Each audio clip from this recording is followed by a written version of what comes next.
예, 할렐루야. 반갑습니다.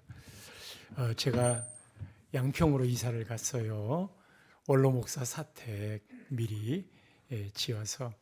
그래서 오늘 아침에 양평에서 서울로 나오는데 반대 방향 양양 고속도로였는데 양양 쪽으로 가는 밖으로 나가는 강원도 길로 가는 그 노선이 얼마나 막히는지. 서울로 가는 노선은 50km인데 한 40분이면 갔어요. 교회 가는 길을. 근데 생각이 들기를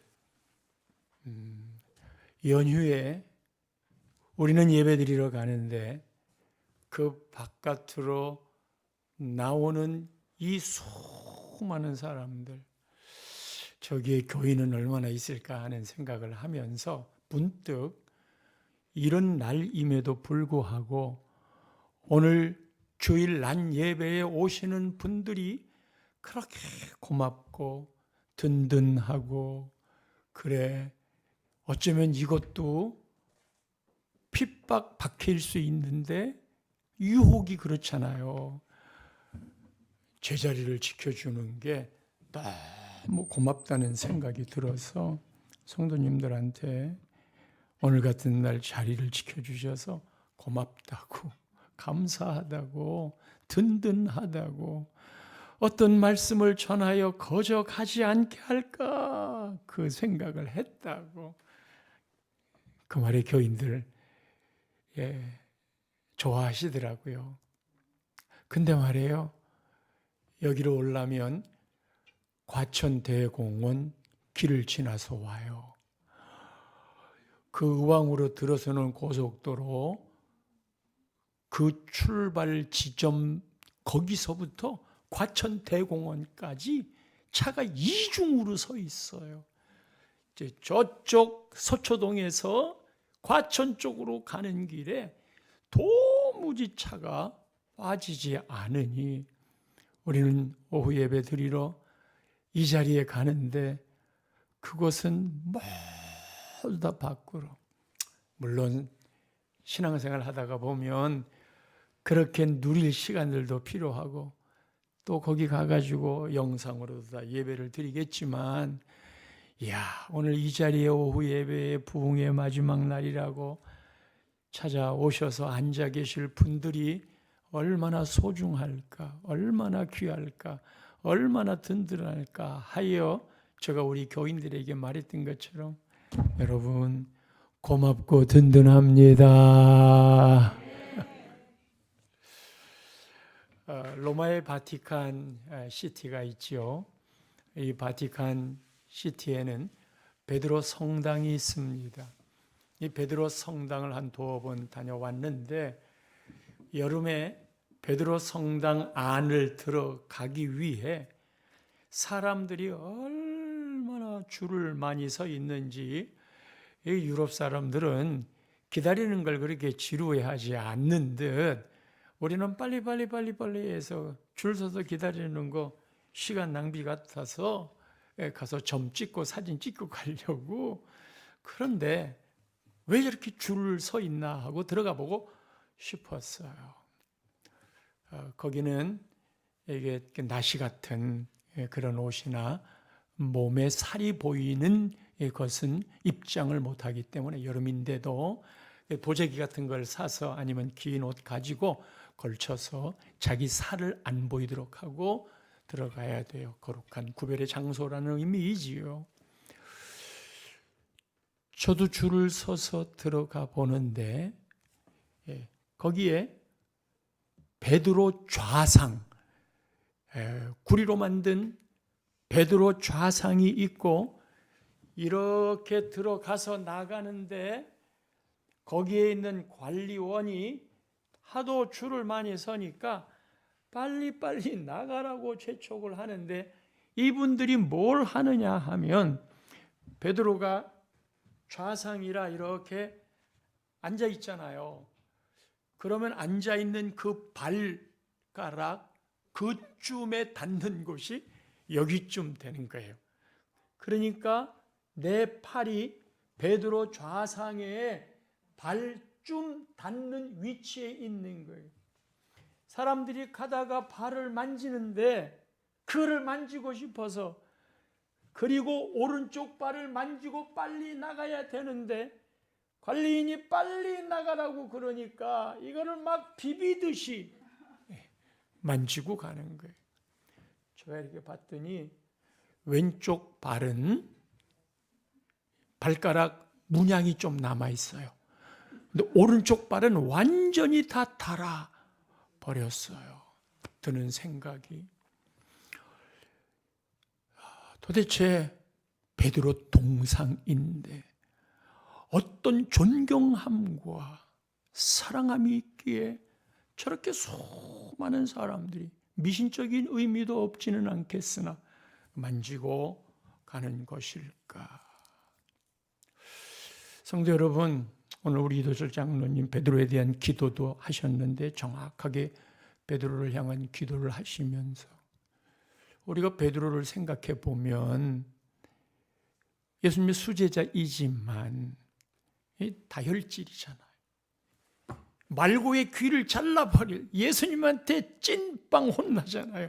칼을 쓰는 자는 칼로 망한다. 그냥 막 뛰어들어요. 특별히 베드로는요, 예수님, 네가 나를 3번 부인하겠다. 어제도 말씀드렸지만 그렇게 말하면 조심해야지. 그 예수님 말인데 조심해야지. 예, 조심할게요. 다른 사람은 다 나를 주님을 버려도 나는 안 버리겠다고. 이게 이제 선악과라고 그랬잖아요. 자기가 다 판단해. 하나님이 하신 말씀인데도 자기가 다 판단해. 그래서 선악을 판단하는 주체가 내가 된단 말이에요. 그게 사단의 역사라는 걸 이야기했어요. 그렇게 자기 자신을, 제자 훈련 받은 지 3년쯤 되전 때이잖아요. 그리고 특별한 일은 변화산에서 기도할 때 예수님이 12 제자 중에 베드로, 야고보, 요한 3사람만 데리고 갔어요. 병을 고칠 때에도 어느 곳에는 3사람만 데리고 갔어요. 특별 대우를 했어요. 이것을 차별한다고 말하지 마세요.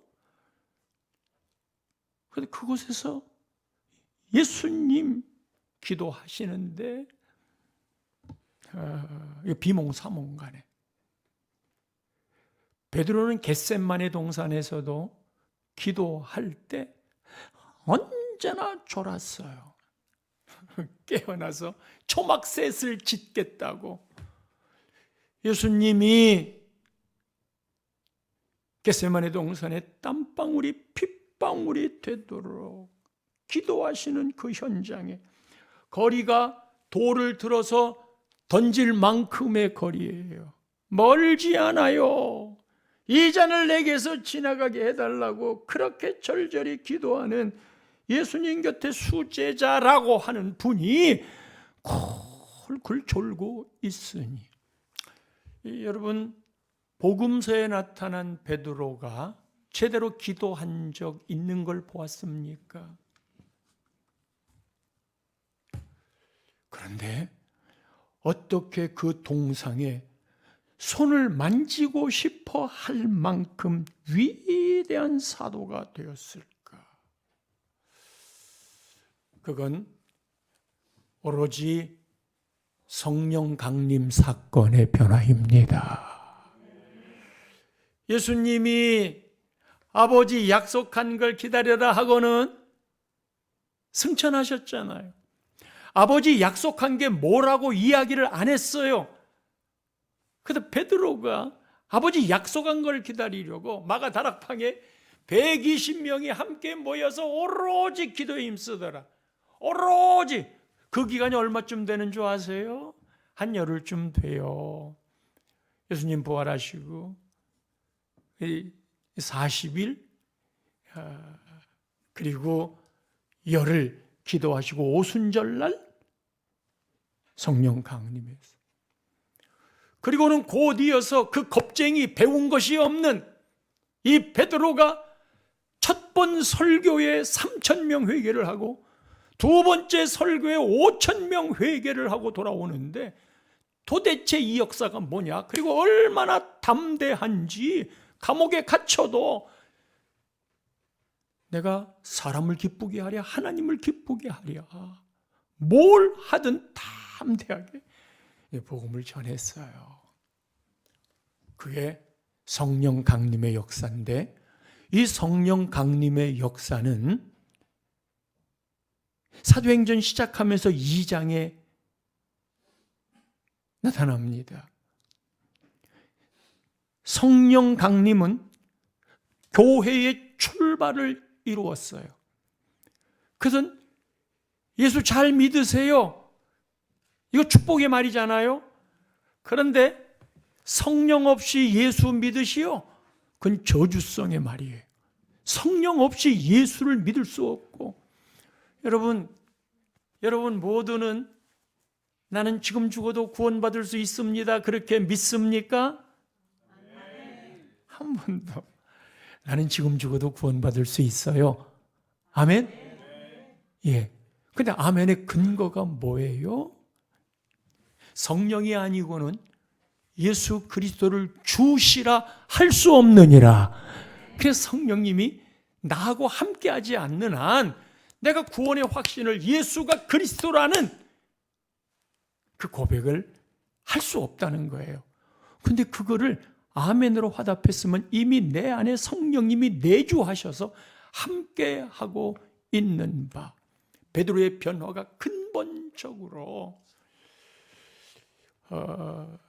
말씀을 드릴 때 제가 성전을 짓고 난 다음에 3주년 되던데 몸이 너무 안 좋았어요. 그래서 3개월 안식월을 얻어서 제주도 기도원에 가서 3개월 동안 원장이 친구인데 함께하면서 40일 있었어요. 미국 가가지고 40일 있었어요. 40일 내내 성령의 동행을 그 옆에 계셔요. 그리고 저는 방언의 통변 은사가 없지만 그저 원장님은 방언 통변 은사가 있어요.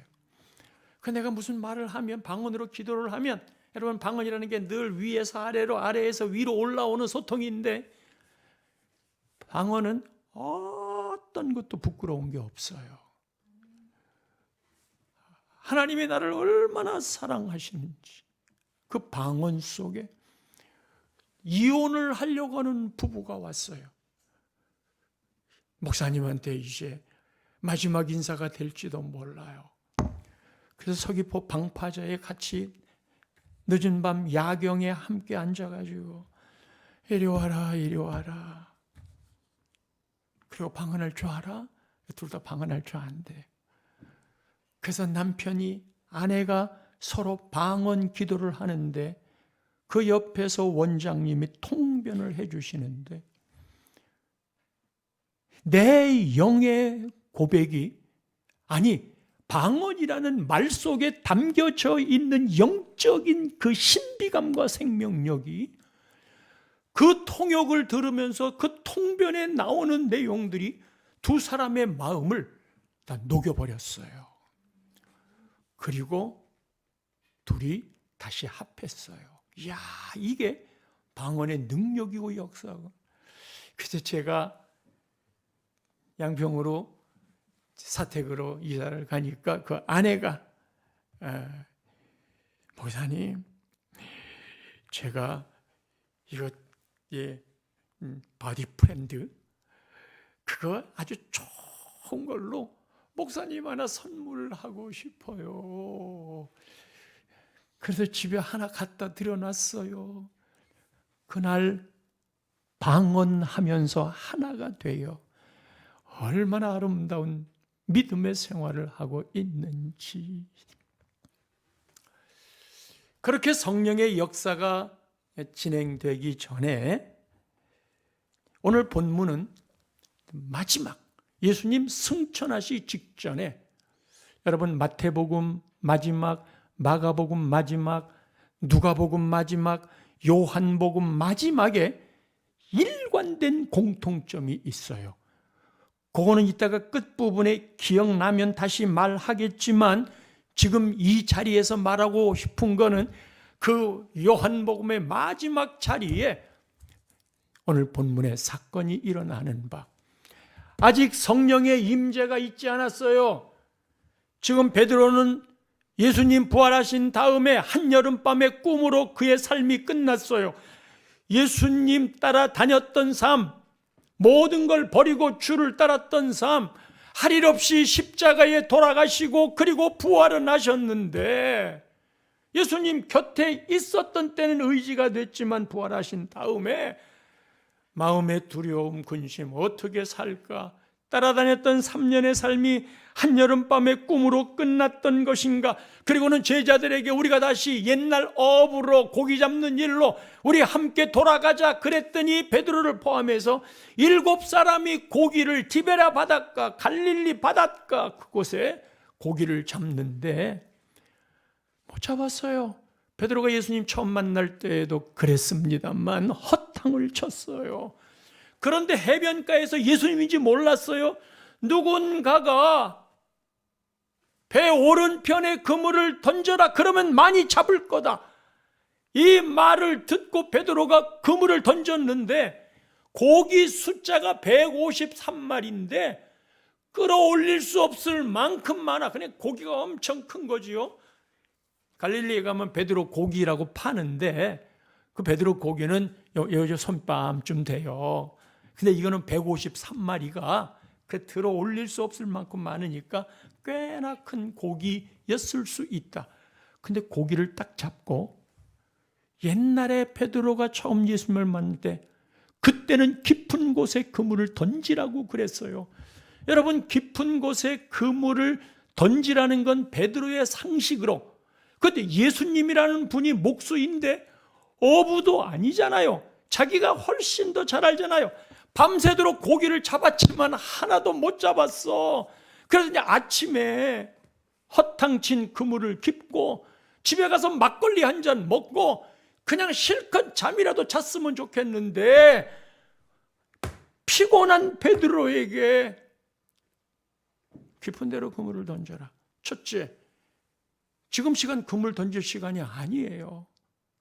고기잡이 다 끝나고 온대요. 깊은 데로 던져서는 고기가 안 잡혀요. 무엇보다도 내가 얼마나 피곤한 줄 알아. 그런데도 나 가서 쉬어야 되는데 고기를 잡으라고 말하니. 그때 베드로가 유명한 말을 하잖아요. 주의 말씀, 주님이 말했기 때문에 그대로 행하리이다.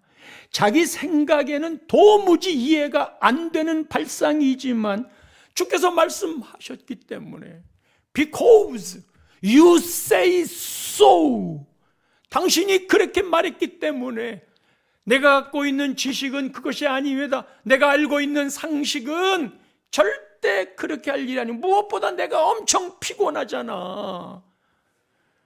그러나 Because you say so 말했기 때문에 내가 그물을 내리리이다. 말씀에 의지하여 그물을 내리리이다.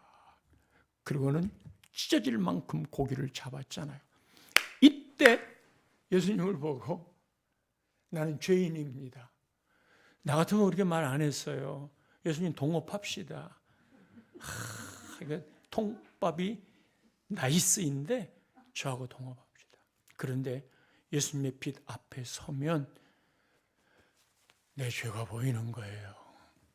그렇게 했을 때에 처음 만난 그 현장과 지금 만난 이 현장이 오버랩되면서 저분은 예수님이다. 그리고 막 급하게 뛰어내려왔어요. 그래서 예수님이 모래사장에 숯불을 피워놓고 고기를 굽고 있어요. 왜 숯불을 거기 피워놓고 고기를 굽고 계신 건가? 생선을 굽으시는 거. 여러분, 재미있는 건 거기에서 나오는 이 숯불이라는 단어가 예수님이 재판받을 때, 신문 받을 때 대제사장 뜰에서 몰래 숨어서 모닥불에 불 쬐고 있었잖아요. 너도 나사렛 예수당이다. 아니야, 나 몰라. 부인했어. 네 말소리가 그렇다. 내가 맹세하고 말하는데 나 예수 몰라. 어린 계집종 앞에. 그러니 세 번째는 예수님을 저주하고 부인해요. 처음에는 부인하고, 두 번째는 맹세하고 부인하고, 세 번째는 저주하고 맹세하고 부인해. 저주하고 부인하는 건 어떤 걸까요? 내가 예수를 알면 성을 간다? 그 저주성인가? 그보다 더 강하게. 손가락에 장을 지진다? 그보다 더 강하게. 그런데 예수님 십자가에 이렇게 돌아가시고 부활은 하셔서 오셨는데 예수님에게 자기가 한 번도 미안합니다, 의리상으로 내가 그러면 안 됐습니다라고 예수님에게 말할 수 있는 기회가 아직도 한 번도 없었어요. 신체적인 조건으로 하면 베드로가 훨씬 더 강했을 거예요. 겟세마네 동산에 기도할 때 피곤함 일러라 그랬어요. 피곤으로 말하면 예수님이 더 피곤했겠어요. 했을 거예요. 근데 베드로는 콜콜 잠을 잤다고 그랬잖아요. 이 기도는 영성의 문제이지 피곤함의 문제가 아닌 거거든요. 그 베드로가 의리의 사나이가 예수님에게 예수님, 제가 그렇게 부인한 거 잘못했소이다, 그런 말이라도 했으면 좋겠나 안 했어. 근데 여기에 피워놓은 이 모닥불이라고 하는 숯불이라고 하는 이 단어는 대제사장 뜰에 있던 그 불하고 헬라어 원어가 똑같습니다. 그러면 지금 여기에 생선을 굽고 있는 이 불을 보면서 베드로의 마음에는 그때 예수님을 거절하고 부인하고 맹세하고 저주했던 자기의 모습이 생각나는 거예요. 이거를 용서함을 빌었어야 되는데, 아니 지금 무슨 억하심정으로 내 죄를 끌어내느냐? 왜 그때 생각하기도 싫은 그 죄를 끌어내느냐? 생각하고 싶지 않은데. 성도 여러분, 지금 이곳은 베드로의 임직식 자리예요. 이를테면 목사 임직하는 자리 같은 거예요. 사명을 맡기는 자리예요. 이 사명을 맡기는 자리에서 반드시 해결해야 될 거 있어요. 여러분들이 각각 당회의 지침에 따라 또는 교회의 지침에 따라 하나님께서 허락해 주신 직분들이 있을 거예요. 이건 세상에서 나이롱뻥 하다가 따는 게 아니잖아요. 하나님이 허락해 주신 것. 반석 위에 내 교회를 세우리니 음부의 권세가 이기지 못하리라. 신앙 고백, 주는 그리스도시요 살아계신 하나님의 아들입니다. 이 고백에 주님이 교회를 세운데, 이 교회는 내 교회, 즉 주님의 교회인 거예요.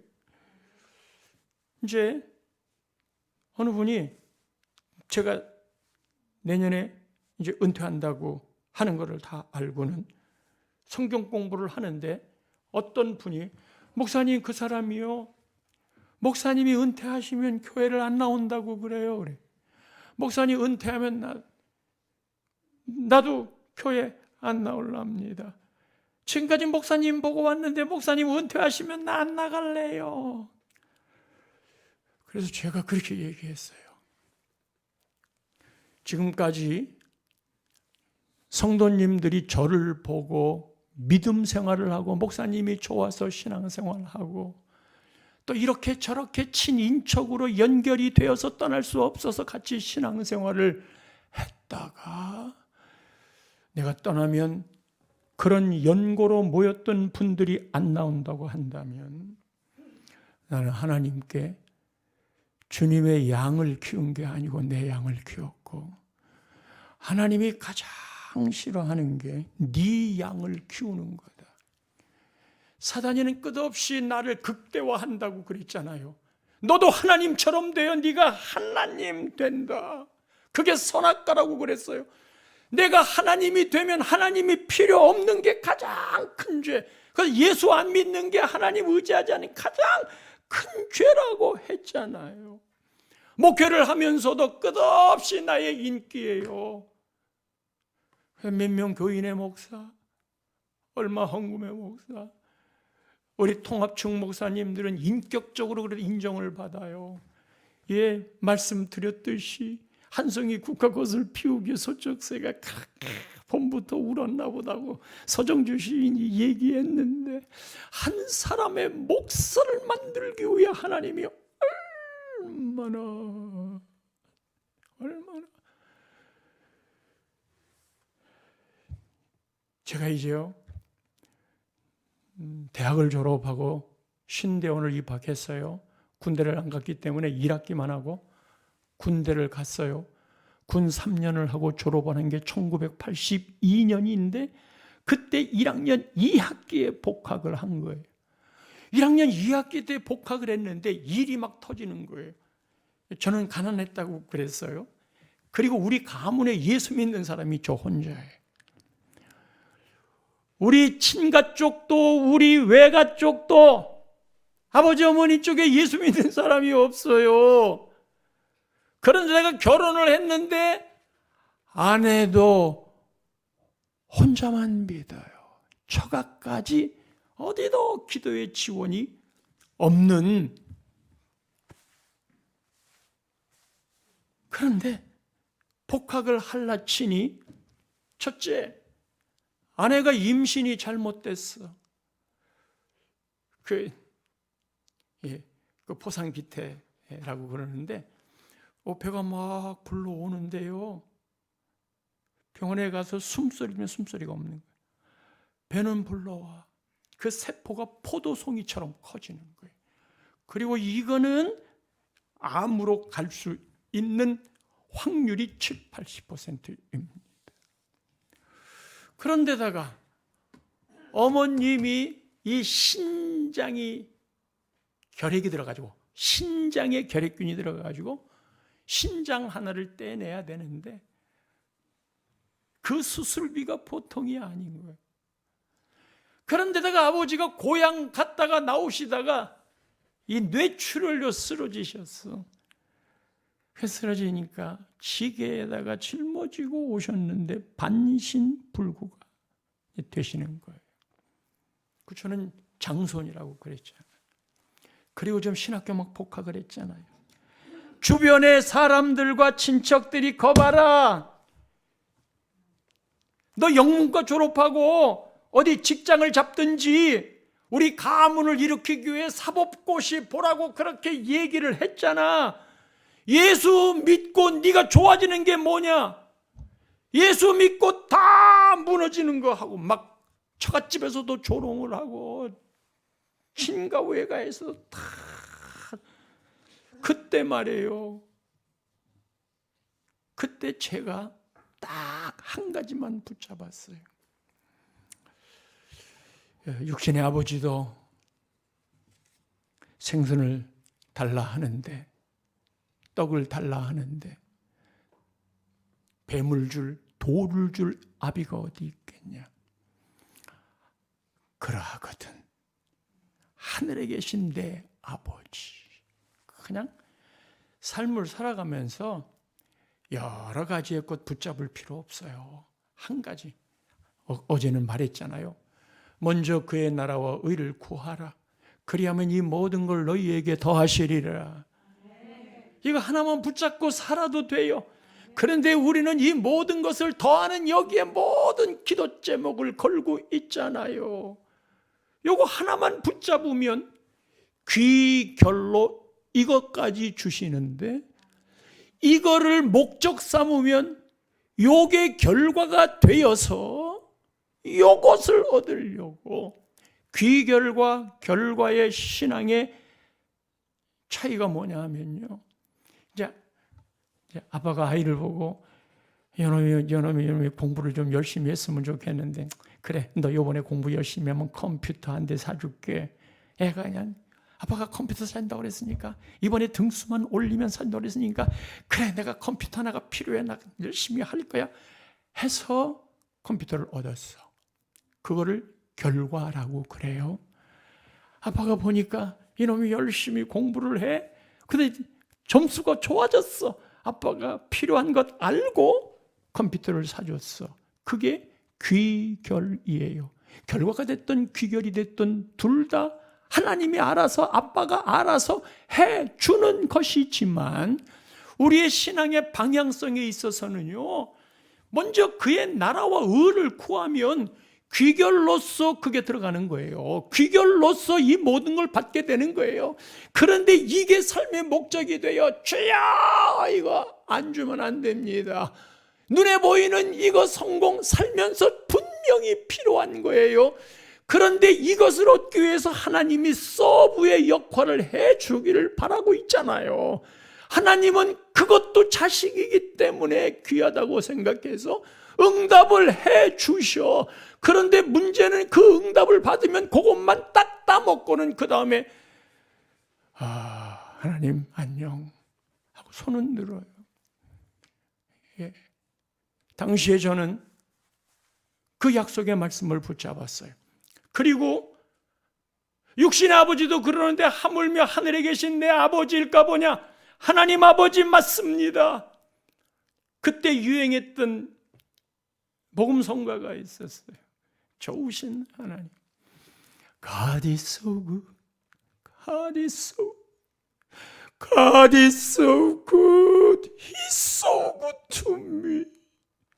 하나님이 내가 겪고 있는 이 세 가지 처음에는요 하나님 이 세 가지 중에 하나라도 잘못되기만 해봐요. 내 인생에 하나님은 없습니다.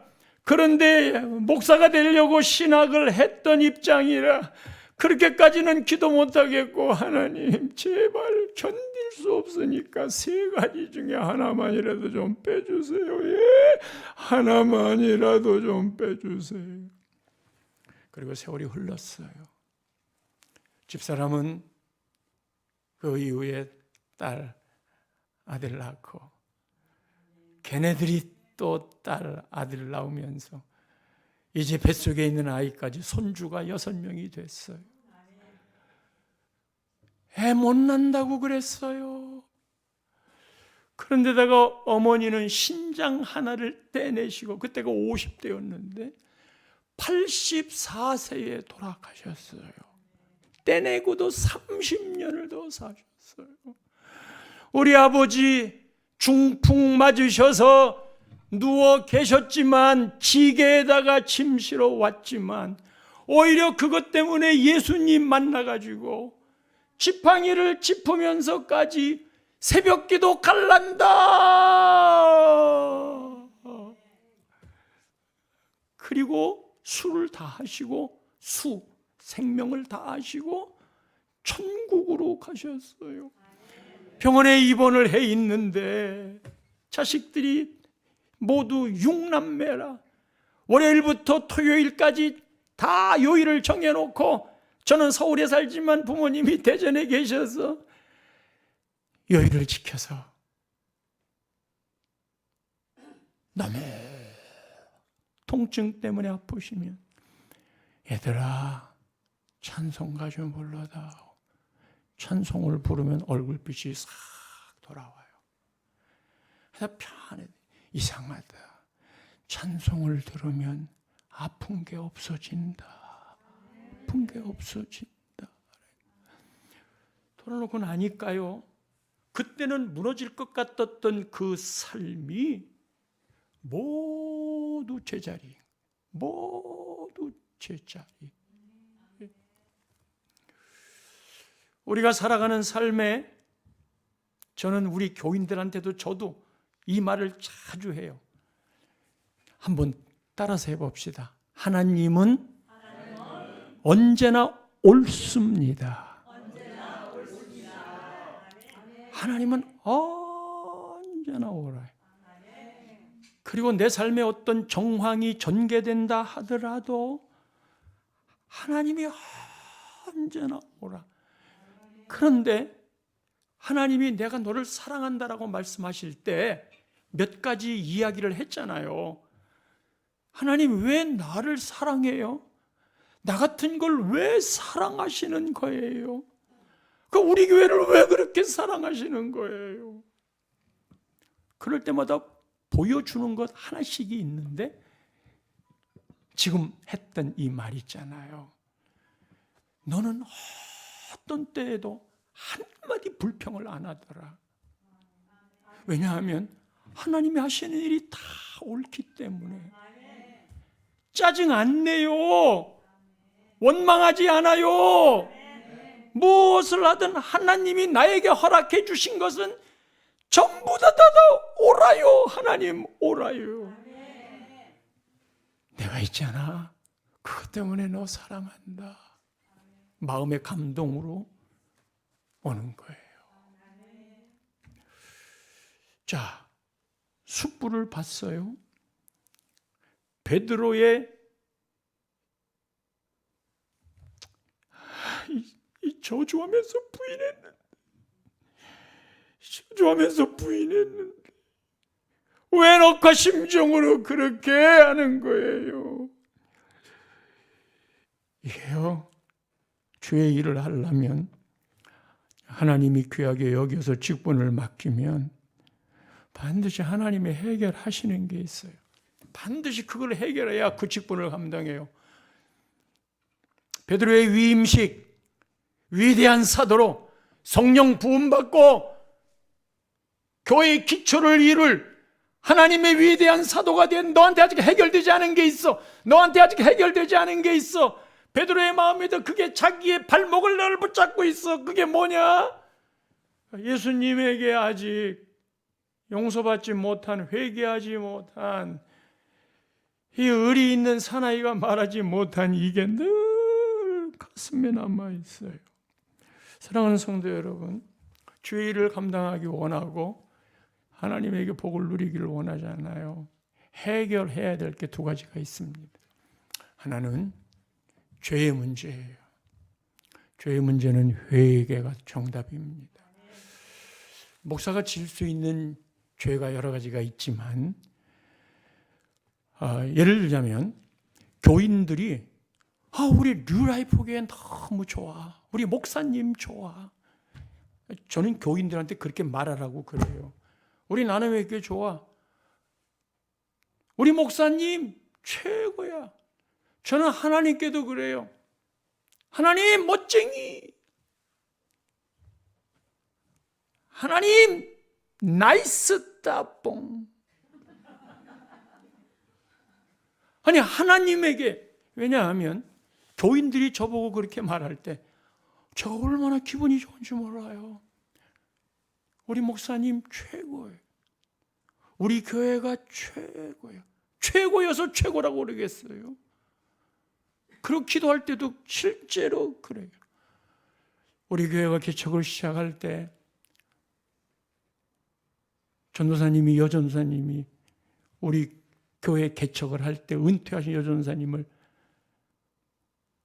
그 아들, 딸들을 제가 가르쳤어요. 그랬더니 우리 교회 개척한 대로 훗날 오시겠다고. 근데 이 양반이 나이가 들으셔가지고 눈이 안 보여요. 눈이 안 보이는데 한복을 곱게 차려입고 신림동에 사셨는데 제가 신방을 가면 다소곳이 기도를 받으시고 주머니에서 꼬깃꼬깃 돈을 꺼내가지고 봉투에다가 넣어서 목사님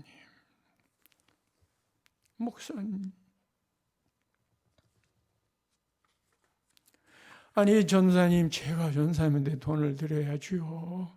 전사님이 왜 저한테 그것도 1,000원짜리로 그냥 천사님이 왜 저한테 돈을 주세요? 그러면 그 다음 말이, 목사님, 교인들이 복을 받으려면 목사님 이거 받아야 됩니다. 받아야 됩니다. 제가 교목으로 있을 때 교감 선생님이 영락교회 안수 집사님인데 신앙이 너무 좋아. 근데 이제 왜 젊은 목사들은 뭔가 결벽증처럼 나는 깨끗해야 하나님께 인정받아. 우리 교회는 깨끗해야 돼. 왜 그런 거 있어요. 그래서 무슨 선물을 주시는데 제가 죄송하지만 안 받을래요. 그랬어요. 그랬더니 정색을 하고 얘기를 하는 거예요. 교인들이 주시는 걸 받아야지. 교인들이 목사님 대접하는 선지자 대접에 대한 복을 받지. 왜 안 받는 겁니까? 아주 정색을 하고. 이 전도사님도 정색을 하고. 근데 그분이 기도를 하실 때마다요. 하나님, 우리 교회 지금 개척교회 10명도 안 되는 교인인데 우리 목사님 세계 최고의 목사님이 되게 해주세요. 되게 해주세요. 되게 해주세요. 우리 교회가 최고의 교회가 되게 해주세요. 그분 장례식에서 제가 다 매장할 때 다 모시고 했는데 지금도 저는 그 전도사 여전사님의 기도가 우리 교회에 살아 움직이고 있다고 믿고 있고요. 그분의 존재를 모두가 잊었지만 저는 잊을 수가 없어요. 우리 인생 살면서 그렇게 목숨까지 걸지 않더라도 진정성의 마음으로 내 주변에 기도하는 사람, 그런 사람이 한 2명만 있어도요, 우리 인생 무너지지 않고요. 한 가정에 그렇게 위해서 기도하는 아내 한 사람만 있어도 그 자녀들은 망하지 않습니다. 교회에 그런 사람 몇 사람만 자리하고 있어도 절대 망하지 않습니다.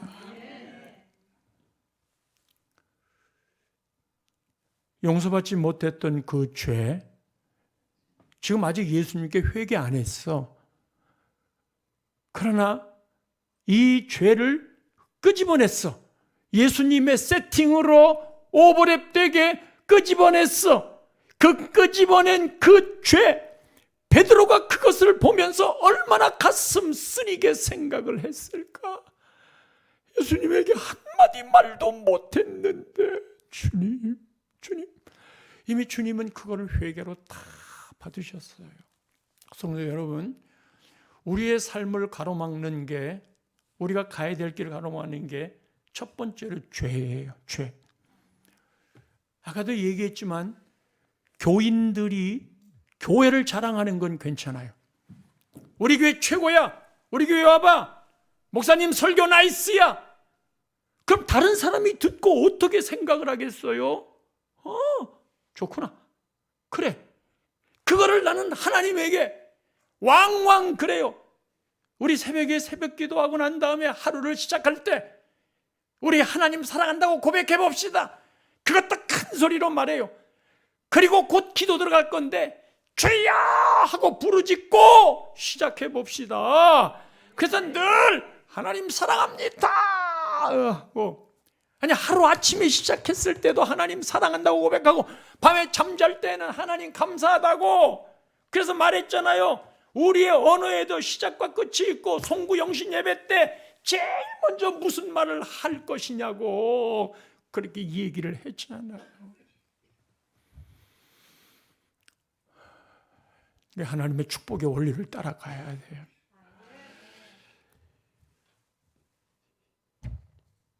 베드로의 자기 고백, 이것이 숯불을 보면서 회개로 이어지는 건데, 교인들이 우리 교회 참 좋아요, 목사님 최고예요, 그 말을 교인들이 하면 축복인데 그 말을 내가 하면 담임 목사가 하면 하나님한테 혼납니다. 왜냐하면 그 말이 곧 자기를 높이는 말이 되니까, 자기 스스로 자기를 높이는 말이 되기 때문에. 그래서 나는 우리 교인들을 사랑하고 축복하는 말들은 하지만 다른 사람에게 내 스스로 우리 교회 잘 되고 있어, 그 말에 나를 드러내는 이야기가 되면 하나님 슬퍼하셔요. 그래서 저는 내가 교만스럽게 말한 것이다 라는 생각이 딱 스쳐갈 때 뒤로 안 미룹니다.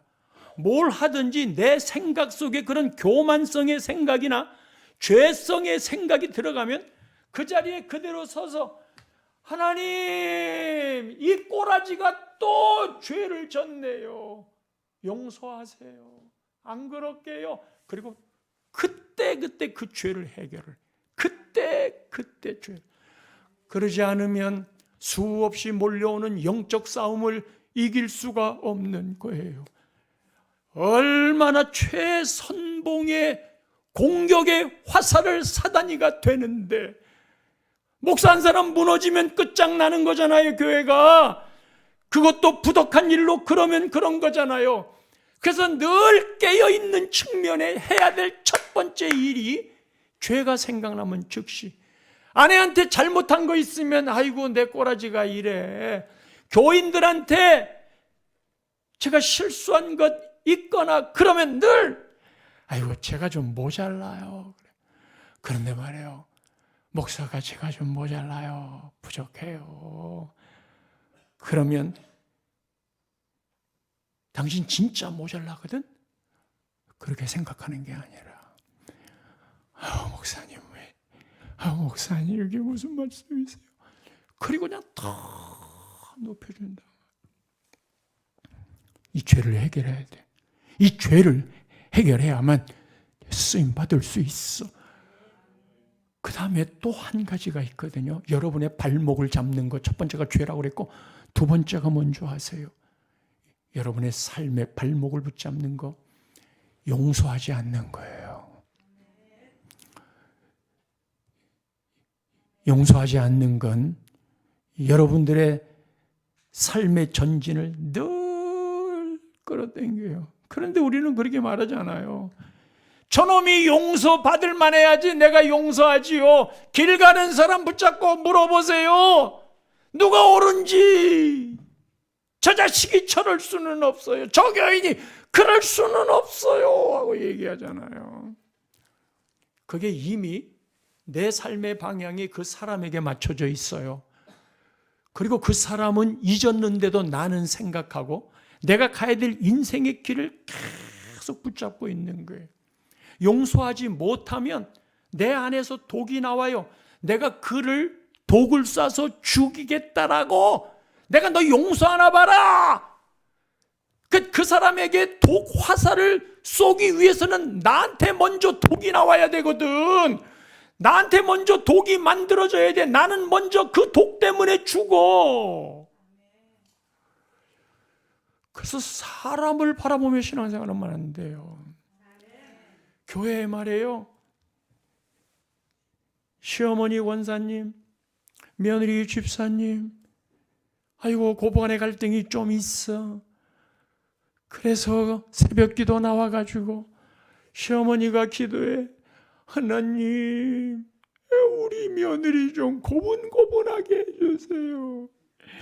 며느리는 하나님 우리 시어머니 잔소리 좀 하지 않게 해주세요 하고 두 기도가 부딪혔어. 하나님이 어느 기도를 들어줘야 되나 생각도 나실 거야. 하나님이 처방을 했어. 뭐라고 그랬냐면 시어머니 권사에게, 네가 권사 아니냐, 그러니까 내일 아침에 일어나면 며느리에게 아가야 잘 자니? 하고 인사 한번 하려. 어떻게 그거를 해요? 며느리가 이뻐야지요. 저 그냥 보기만 해도 뒤통수를 한 대 후려 갈기고 싶은데, 아니 어떡해. 며느리가 그 꼴인데 제가 그렇게 인사를 해요. 하나님이 얘기하는 거예요. 야야, 너 권사니까 하나님 말 들어야 되잖아. 며느리가 이뻐서 인사하라는 게 아니고, 하나님 내가 네 인사하는 걸 좋아하니까 하나님 나를 기쁘게 하기 위해 인사하라는 거다. 며느리가 이뻐서 인사하는 건 이방인들도 한다. 근데 너는 권사잖아. 그냥 권사가 그 미운 며느리에게 인사할 수 없지만, 그럼 며느리 보고 인사하지 마. 그러나 하나님, 내가 나이살 먹은 시어머니 네가 며느리한테 그렇게 하는 걸 내 말을 들어줬구나. 나 참 좋다. 그렇게 하나님을 기쁘게 하기 위해서 인사할 수는 없겠니? 그게 믿음으로 통하는 거예요. 며느리한테도 얘기했어요. 아침에 일어나면 어른이잖아. 네가 먼저 어머니 안녕히 주무셨어요. 그렇게 인사해라.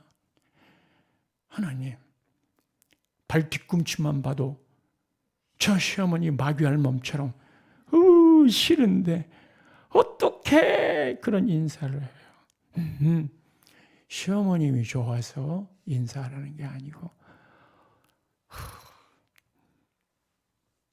너 집사잖아.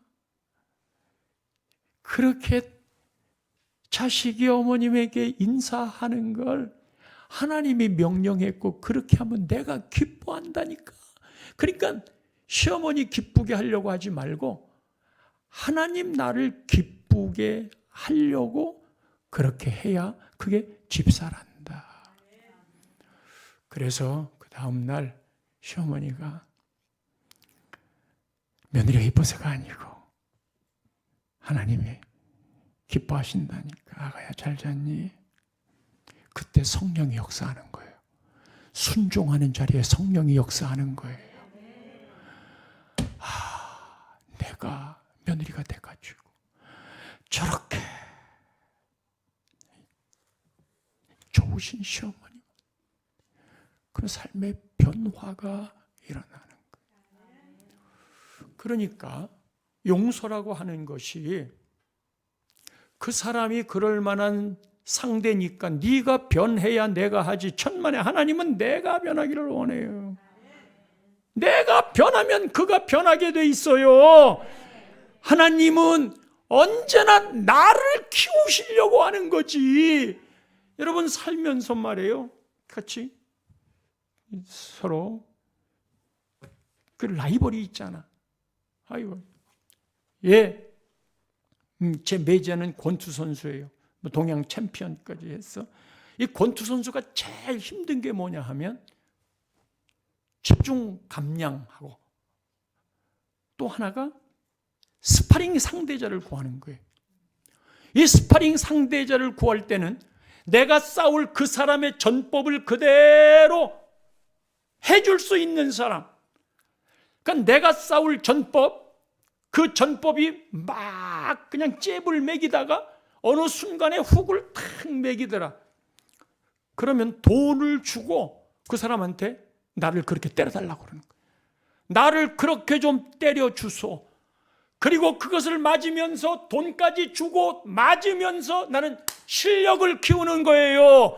결국 그 실력자가 내가 되도록 하기 위해 나를 때리는 사람을 보내는 거예요. 여러분, 교회마다 그런 사람이 반드시 있고, 가장 큰 왼수지간이 부부지간입니다.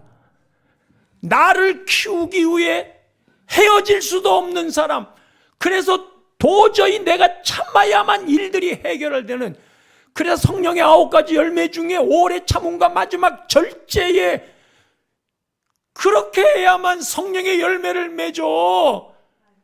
우리 교회의 중소기업 사장님이 왔어. 예배를 드리고 끝날 때는 축도가 끝나기 무섭게 막 도망을 가는 거예요. 그래서 물었어요. 왜 이렇게 도망가시느냐고. 그런데 이 양반이 하는 말이, 목사님 제가 2 교회를 지났는데 이 2 교회를 목사님이 설교할 때마다 끌어내는 교회를 첫 번째 갔습니다. 그런데 또 옮긴 교회 두 번째 교회인데 또 목사를 끌어내는 교회를 갔습니다. 이게 교회냐? 근데 제가 그 회사 가가지고 우리 남동생이 다니던 회사 사장님인데 가가지고 제가 좀 애교 좀 부렸지요. 그래도 신앙생활 하셔야 됩니다 하고 신앙생활을 했어요. 그런데 늘 끝나고 가는 거예요. 그럼 물었어요. 왜 이렇게 끝나고 갑니까? 그랬더니 나는 사람한테 되었기 때문에 사람을 보면 사랑이 하나도 없다. 사람이 사랑이 없어. 교회에 사랑이 없는 게 그게 교회냐? 그래서 제가 그랬어요. 사랑은 혼자 해요? 둘 이상이에요? 둘 이상. 둘 이상이 해야 되죠. 그러면 지금 사랑을 강조하고 있는데 하나님은 사랑이셔서 믿음의 진짜 모습이 사랑이라고 그러는데 사랑은 부딪혀야 생기는 거예요. 집사님처럼 사장님처럼 늘 혼자서 다 예배 끝나고 교인들하고는 교제도 안 하고 가버리면 어떻게 사랑의 열매를 맺는 거예요? 사랑은 반드시 대상이 있어야 되고 그 대상이 함께 부딪히기도 하고 싸우기도 하고. 그래서 부부한테, 신혼부부한테 싸워라. 싸우는데 멋있게 싸워. 이 잡것들아. 싸워야 돼. 그 싸우는 것이 딸이 하나 있고 아들이 하나 있는데 얘네들이 얼마나 싸우는지. 그래서 애들 키울 때 그랬어요. 야, 이 자식들아. 니들 둘이 전 세계에서 혈이고 니들 둘밖에 없어. 그런데 어떻게 싸우냐? 왜 싸우냐? 속상해 아빠가. 근데 말이에요. 얘네들이 그 싸우는 과정을 통해 아들이 변호사라고 그랬잖아요. 이 말빨이 얼마나 좋은지 몰라. 그리고 딸은 부부 교사거든요. 스피치가 끝내줘요. 그때 딱. 그래서 어릴 때 동물들도 서로 부둥켜서 싸우듯이 이것도 다 필요한 거다. 내가 그거를 할아버지 돼서 깨달으니까 손주들이 그렇게 하는 게 그것도 막 이쁜 거야. 그런데 애를 키울 때는 그런 사랑을 못 느껴. 세월 지나고 난 다음에 깨닫게 되는 거지. 여러분, 정말 미운 사람이 있어요. 그 미운 사람을 내가 용서할 수 없잖아. 그놈이 변화가 되면 몰라도 말이야. 근데 하나님은 늘 내가 변화되기를 원하는 거예요. 그 스파링 상대자가 나를 좀 때려다오. 내 실력 좀 키우게. 그래서 나 이 교회 싫어. 그 교인 지들끼리만 놀아 처먹고 나 싫어. 그래서 다른 쪽으로 옮기잖아요. 곰피했더니 호랑이 만나는 거예요. 내 인생 죽을 때까지 그런 사람 만나요.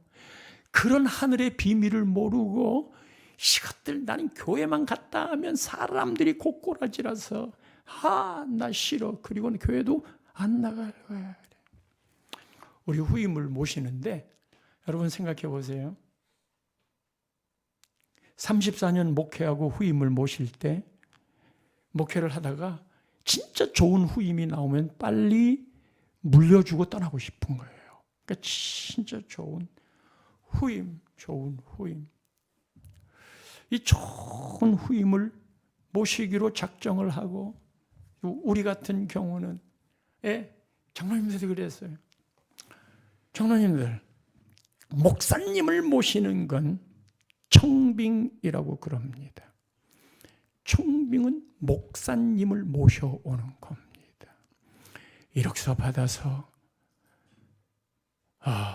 뽑는 것도 하나님의 한 방법이겠지만 다른 교회가 하는 건 그게 최선이니까 말하지 않겠지만 우리는 원리를 찾아가고 싶습니다.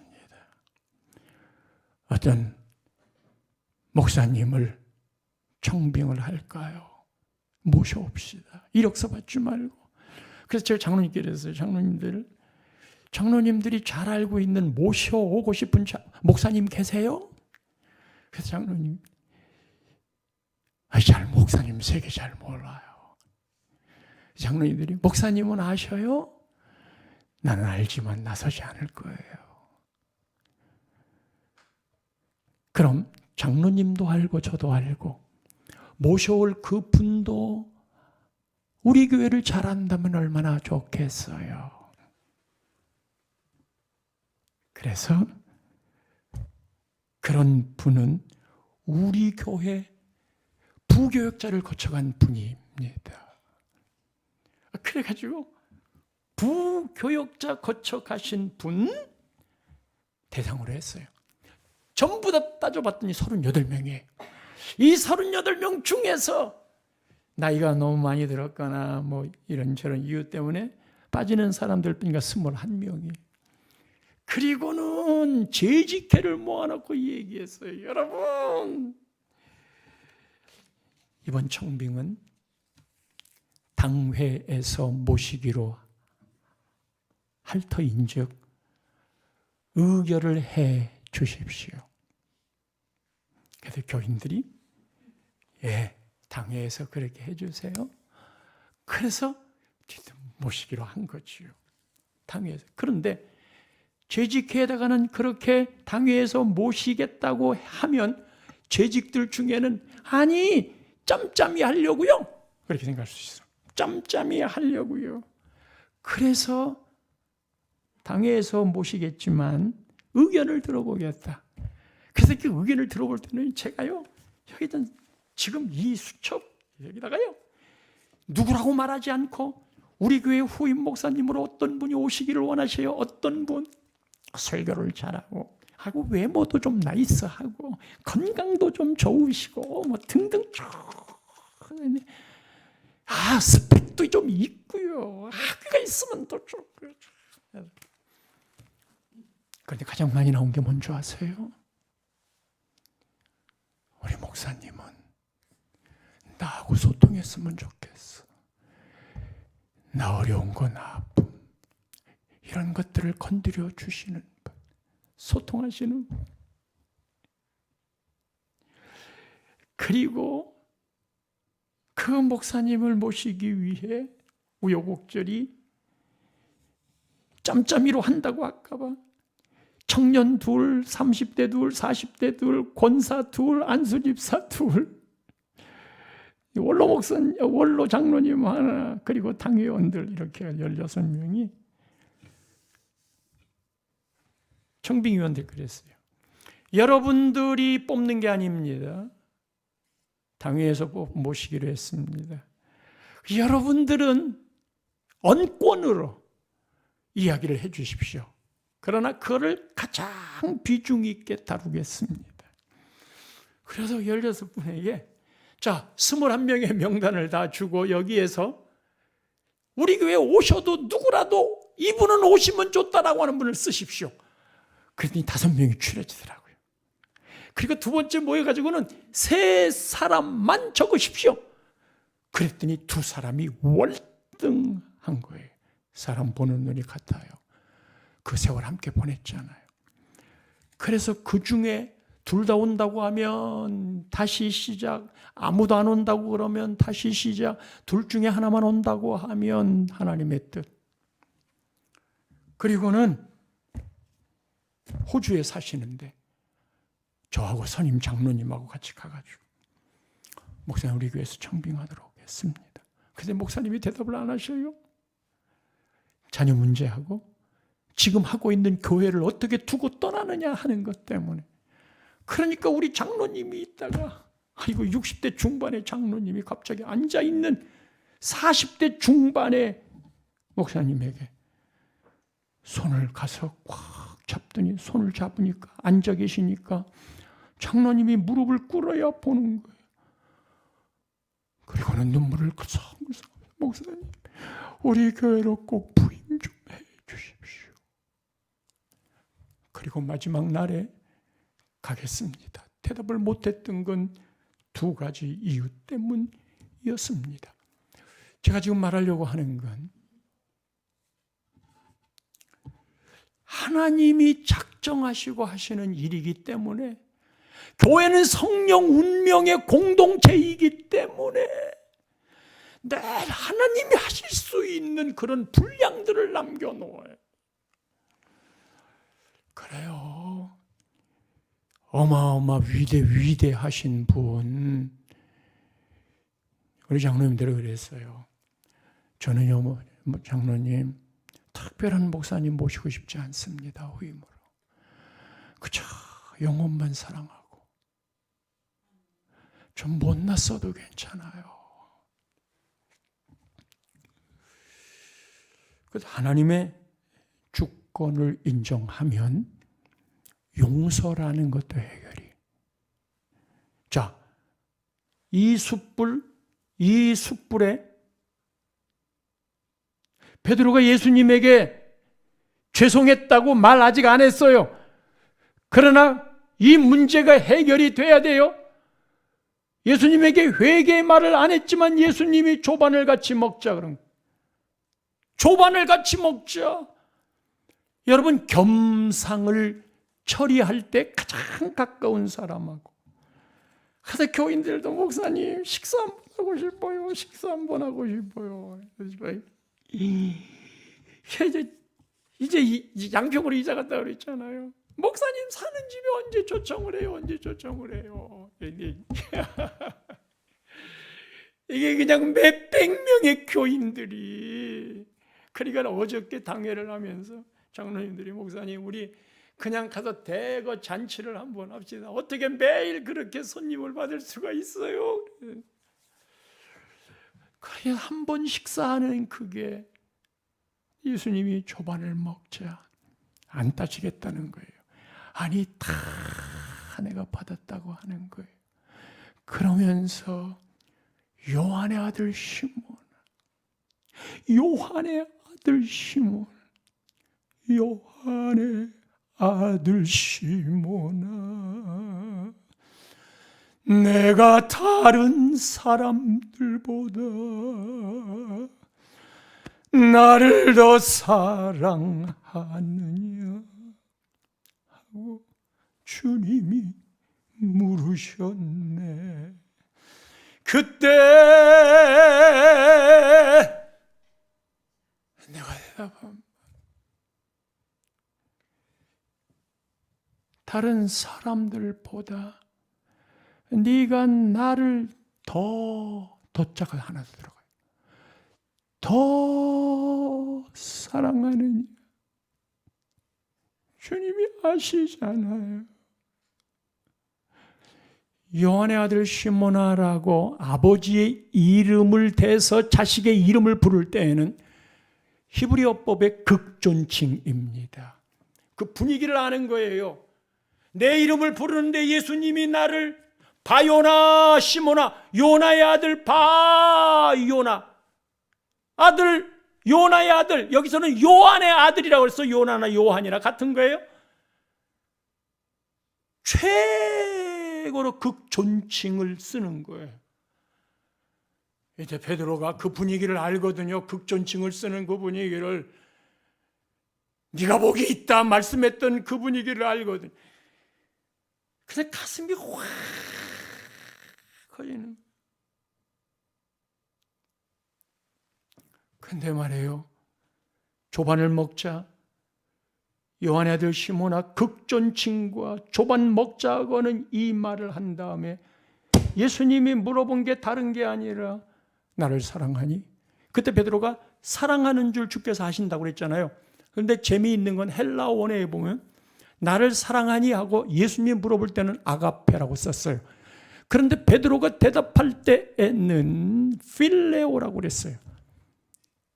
히브리의 사랑이란 단어가 네 가지잖아요. 부모의 사랑, 혈육의 사랑은 스톨게, 남녀간의 사랑 에로스, 하나님의 사랑 아가페, 우정적인 사랑 필레오. 네가 나를 아가페하니, 아가페한다는 이 사랑은 그럼에도 불구하고 하는 사랑, 에로스적인 사랑은 그렇기 때문에 하는 사랑. In spite of loving, 그게 그럼에도 불구하고 하는 하나님의 사랑이에요. Because of loving 하면 그렇기 때문에 하는 사랑이에요. 오늘 아내가 멋지게 옷을 딱 입었어요. 제가 와, 원더풀, 투더풀, 쓰리더풀. 당신 멋있어. 그랬더니 이뻐. 내가 어디가 이쁜데? 콕 집어서 이 옷. 내가 어디가 이쁜데? 얘기해달라요. 절대로 얘기 안 해요. 왜냐하면 당신이 S라인이잖아. 그러면 그 S라인이 없어질 때가 와요.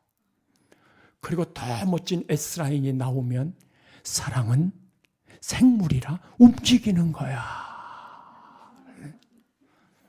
예. 아내를 향한 남편들아 아내를 사랑하라 그랬잖아요.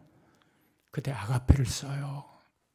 무엇 때문에 사랑하는 게 아니라 in spite of loving, 그럼에도 불구하고 사랑하는 건데,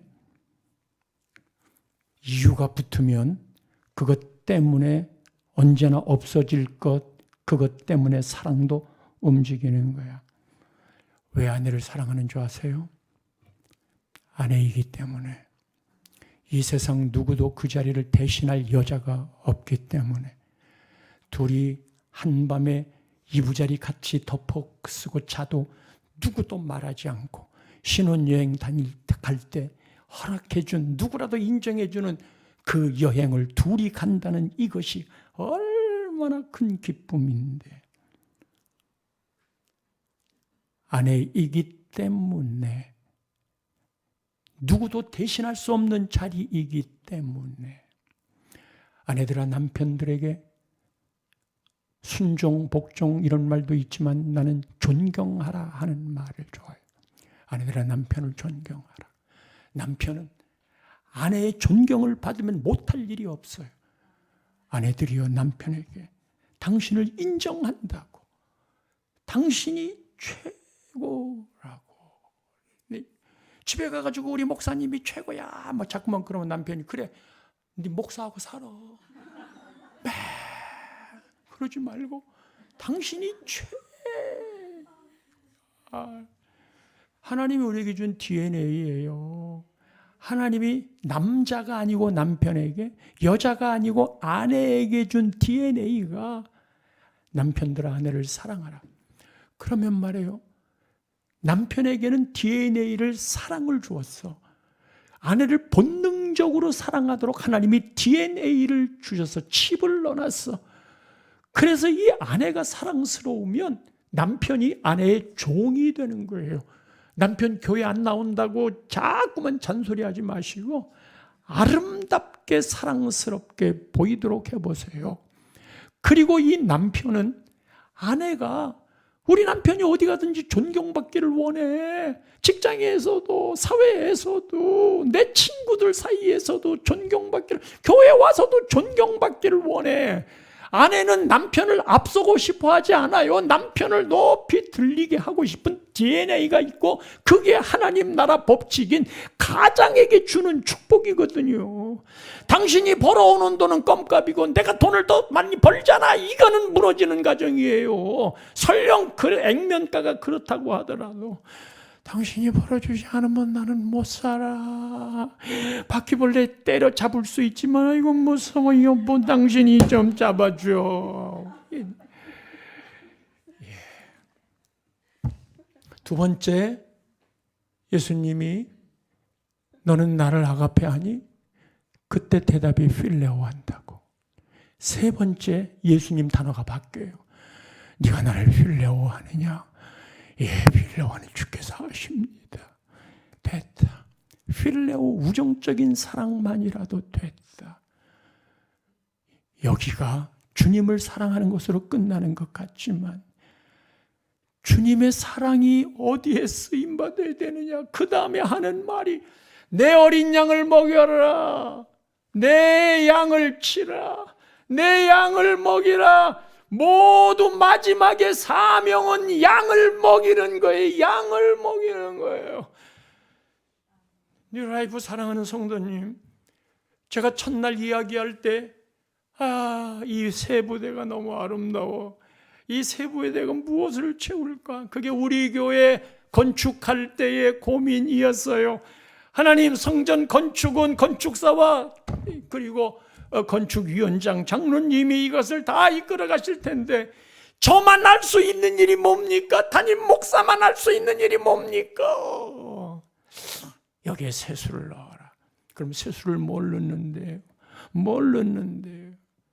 이 세술은 평신도가 영혼을 세우는, 평신도가 영혼을 세워가는 그 일을 교역자나 특별한 사람, 봉급받는 사람이 하는 게 아니고, 너희는 가서 모든 민족으로 제자를 삼아 아버지와 아들과 성령의 이름으로 세례를 주고 내가 너희에게 분부한 모든 것들을 가르쳐 지키게 하라. 그게 마태복음 마지막 장이에요. 마가복음에도 누가복음에는 증인이 되라고 하고, 그리고 내 양을 먹이라고 예수님이 베드로에게 명령한단 말이에요. 마지막이 내 양을 먹이라, 영혼을 세워라, 영혼을. 그래서 하나님, 저는요, 우리 교회 세부대에 영혼을 세우는 일을, 그것도 목회자가 아니고 평신도들이, 그래서 이 평신도가 죽어서 무덤에 묻힐 때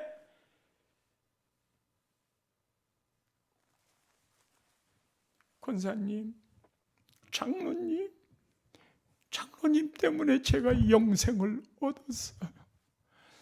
그동안 나를 이렇게 보살펴 주셔서 고마워요.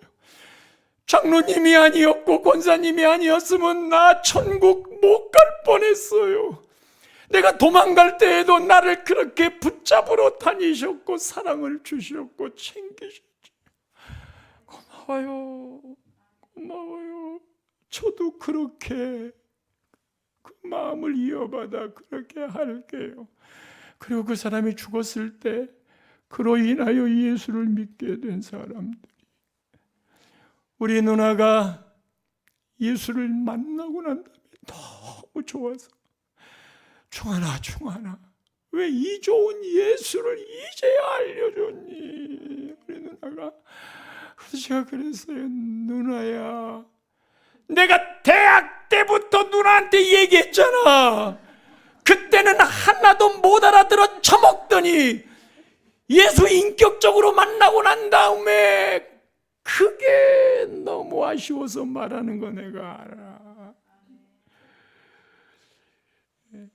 우리 평신도여도 그런 사람이 한 4 정도만 되면 인생 성공한 거예요. 주님, 주님. 그래서 우리는요, 코로나가 왔을 때도 걱정하지 않았어요. 왜냐하면 셀이라는 조직들이 어떤 상황이어도 작은 교회가 되어 예배를 드리고, 건강한 교회가 뭐냐? 오늘 목사님 말씀도 좋았고 우리 교회는 시설도 잘 돼가지고 너무 원더풀해. 나이스야. 우리 교회 한번 와봐. 그 예배 끝나고 난 다음에 일주일 동안 자기 삶에 막 바빠서 주일 되면은 하나님 예배하러 가자 그렇게 하지 않나요? 그게 건강한 교회일까? 더울 때 에어컨 나오고 추울 때 히터가 나오는, 그리고 하드웨어가 잘 된 교회가 건강한 교회일까?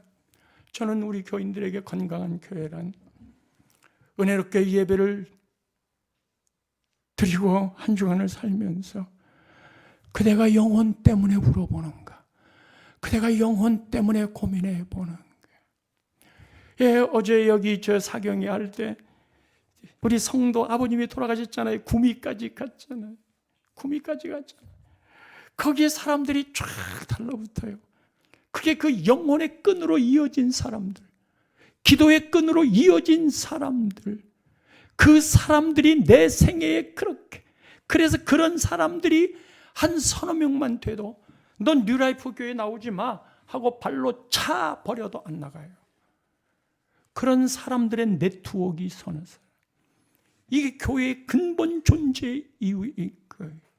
영혼을 살리는 거. 하나님, 저는 우리 교회의 교인들이 우리 교회 다니는 울타리 안에 살다가 절대로 지옥 가지 않게 해주세요. 한 사람도 지옥 가면 안 돼요. 천국 가게 해주세요. 우리 교회 안에 헌금이 하나님 나라에 기록된 헌금으로 쓰이게 해주세요. 있잖아요, 어저께 돌아가신 분도 예수 하나도 안 믿어요. 우리 여집사만 그 집안에서 혼자 예수를 믿어요. 그런데 이 여집사가 자기 아버지 영혼 구원 때문에 김포에 있는 요양원에 모셨을 때 저보고, 목사님, 본인이 차마 말 못하니까 셀 리더를 통해서 우리 아버지 구원 좀. 얼마나 강박한지, 안 될 거라고 생각하지만 그래도 구원받아야 되니까. 그런데 말이에요, 목사가 탁 뜨잖아요. 장로님들이 딱 뜨잖아요. 여러분, 신방 갈 때 목사와 장로가 그 집안에 딱 뜨면 그 집안을 장악하고 있던 귀신들이 오줌을 싸요. 그게 음부의 권세가 이기지 못하는 그 권세가 교회 안에 있어요. 그래서 저는 늘 이렇게 이야기합니다. 여러분, 우리 옆에 있는 저 교회가 지금 싸움을 합니다. 싸움을 하고 교회가 깨지면 그 교인이 우리 교회로 올 것 같으니까 해봐라, 그런 마음이 있습니까? 피로값 주고 산 교회인데 그 교회가 깨지기를 바래. 그 교회를 깨뜨려. 그리고 왜 장로님, 권사님, 안수집사님, 중직, 서리집사까지 부를 때 왜 님자를 안 붙여? 내 친구 중에 개그맨 이하원이 있었어요. 지금은 고인이 됐어요. 탤런트하고 결혼해서 잘 나갔는데,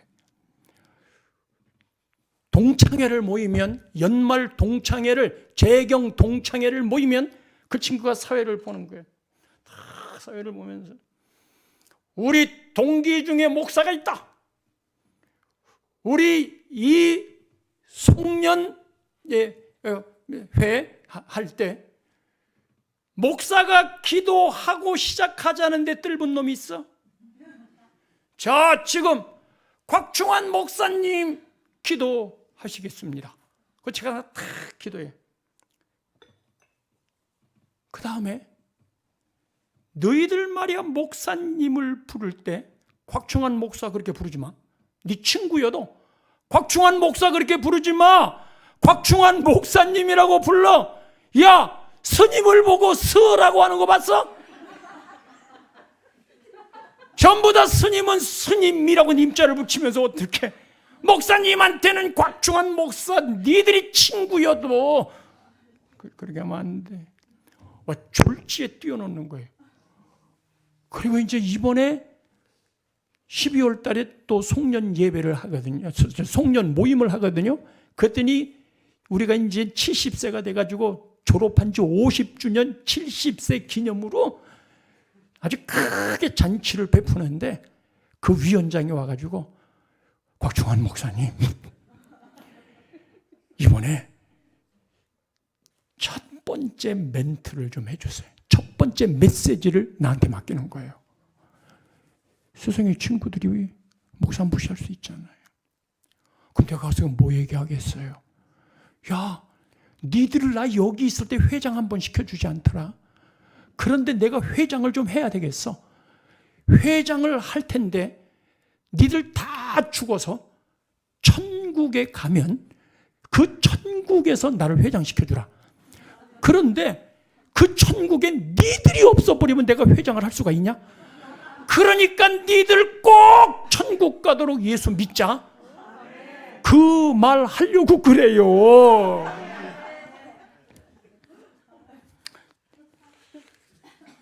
하나님이 얼마나 급하셨는지.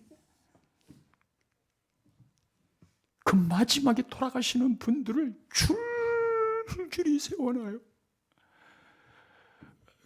그리고 그 집안에 그를 위해서 기도하는 사람이 있으면 돌아가시질 않아. 그냥 너무너무 중환자실에서 고생을 하는데 안 돌아가. 병원비는 수없이 들어. 자식들 마음에도 이제 돌아가시면 좋겠는데 너무 힘드니까 간호하기 힘들고 돈 들어가기 힘들고. 그건 저는 영적으로 알아요. 그래 가자. 그리고 가서 기도해. 영접. 어제도 얘기했지만 무릎 꿇고 침대에서. 그러면 반드시 아무리 강팍해도, 아니 우리 한수 집사님이 노인 예배를 섬기고 있는데 여기 아버지가 병원에 입원했어. 야 신방 가자. 안 돼요. 우리 아버지 목사가 오기만 하면 가만 안 둘 거예요. 그래도 네 아버지 구원받아야 되잖아, 이 안수 집사놈아. 아니 안수 집사가 돼가지고 우리 아버지가 그렇다고 그러면 지옥 가게 할란 말이야? 가! 알았어요. 그래 갔어요. 공유의료원 문을 딱 여는데 양쪽에 침대가 있고 창가 쪽에 하나가 있는데 아버지가 창가 쪽에. 제가 갔더니요, 탁 일어나더니 가부좌를 탁 들어요. 목사님 봐요, 우리 아버지가 목사님 샤대기 때릴 거예요. 내가 언제 복음 전에다가 샤대기 맞아봤냐? 의를 위하여 핍박을 받는 자 복이 있다고 그랬는데 그게 진짜 목사다. 그러니까 나 샤대기 맞을란다. 그리고 딱 가부좌 틀고 앉아있는 그분에게 현관문에서부터 몇 발자국 걸어갔더니 이 양반이 그 자리에서 그 자세로 목사님 오셨습니까? 순한 양이 돼가지고 그날 영접기도 다 했어요. 장례식 치른 그분도 그렇게 강팍한 분인데 목사가 딱 뜨면 꼼짝 못해요. 그 다음에 병상에서 즉시 세례를 받을 날짜를 약속받아요. 세례까지 받아야 돼요. 그래서 우리가 입간 예배 드리러 갈 때 가족들 전부 다 믿지만 우리 엄마가 우리 목사님한테 세례까지 받았어. 우리 아버지 영혼을 위해서 예배 드리는데 왜? 그것도 아주 애교 있게. 그래서 다 넘어가는 거예요. 이거는요, 제가 쓴 책에도 있지만 수없이 많아요. 하나님이 때를 기다리시고 추수할 때가 됐고 영혼을 구원할 때가 됐는데 우리가 무엇에 정신을 팔면서 살아가느냐? 우리가 무엇 때문에 교회를 섬기고 살아가는 거느냐? 내 영혼이 죽고 내 자식들의 영혼이 죽어가고 있는데, 저는 오늘 우리 교인들에게 이렇게 얘기해서, 오늘 어린이 주일인데 우리 어린이, 모든 어린이, 땅의 어린이들이 건강하고 행복하기를 바란다. 그리고 우리 하나님이 위험으로부터 지켜주시고 보호해 주시는데 특별히 우리 아이들에게는 하늘의 축복이 임하여 하늘의 지혜와 건강의 복이 언제나 함께하되 무엇보다도 예수님을 사랑하는 영성의 복이 넘칠지어다. 그리고 마지막 성도 여러분 기억해 주십시오.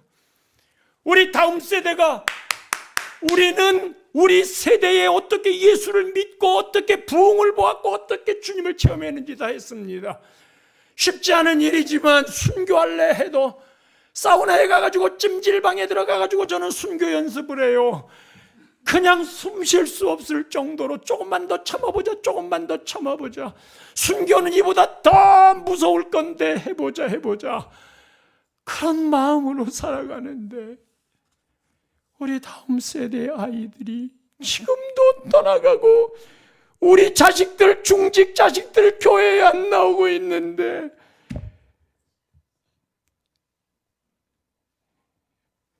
사회주의나 공산주의나 제도적으로 포괄적 차별금지법 같은 것을 만들어서 우리의 목을 조여올 때 거기서 살아남을 우리 다음 세대가 몇 명이나 되냐?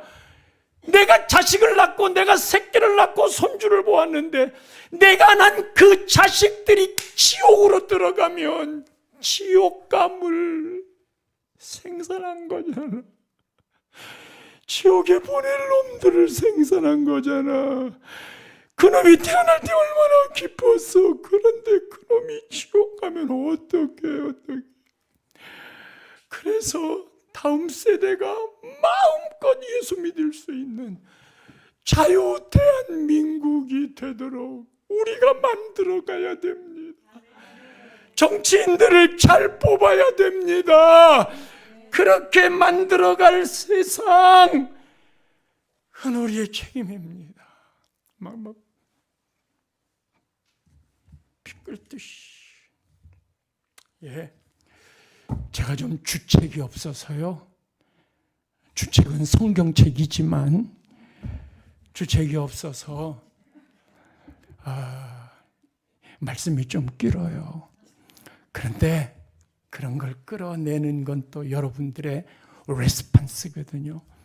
4번의 예배 동안에 진짜 원 없이 얘기했고 그렇게 얘기한 걸 다 받아주셔서 고맙고, 목사님 그냥 좀 일찍 끝내주시지 했으면 용서해 주세요. 사랑합니다. 네.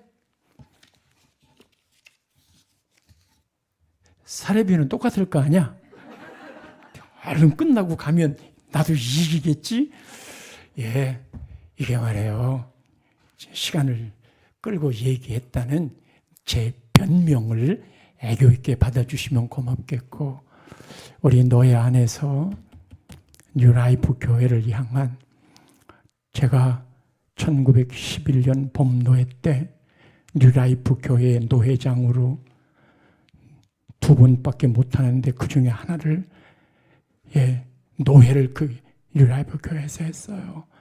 그때의 추억, 아름다운 생각들이 계속 남아 있어요. 저는 그것을 붙잡고 꿈을 꿀랍니다. 성령의 능력으로 부흥합시다. 하나님 아버지, 4번의 집회 동안 미동도 않고 열려진 마음으로 주의 말씀을 듣게 해주셔서 감사합니다. 하나님, 전했던 말 중에 잘못된 것 있으면 잊게 해주시고 도전되는 게 있으면 그리 살게 하옵소서. 마음껏 축복하실 예수님 이름으로 기도드립니다. 아멘.